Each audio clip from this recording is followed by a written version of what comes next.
দীর্ঘ 17 বছর পর অর্থাৎ প্রায় দেড় দশক পর বিএনপির ভারপ্রাপ্ত চেয়ারম্যান তারেক রহমান মুখ খুলেছেন আন্তর্জাতিক গণমাধ্যমে। আর সেখানে তিনি যা বলেছেন তাতে বোঝা যাচ্ছে তিনি এখন রাজনীতির সংঘাতের ভাষা থেকে সরে গিয়ে কূটনীতি আর সংযমের ভাষায় কথা বলছেন। তারেক রহমানের বক্তব্যে বারবার এসেছে সবার আগে বাংলাদেশ।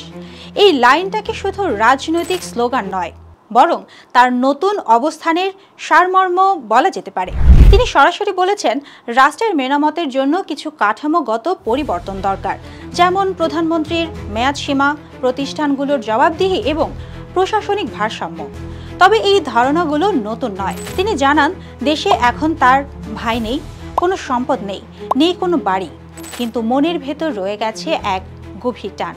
দীর্ঘদিন দেশের বাইরে থাকলেও মন যেন তার দেশেই পড়ে আছে।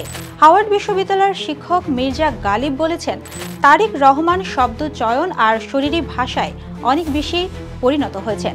তবে তিনি দলের কাঠামোগত সংস্কার প্রসঙ্গে নীরব থেকেছেন, যা ভবিষ্যতে তার জন্য প্রশ্ন তুলতে পারে।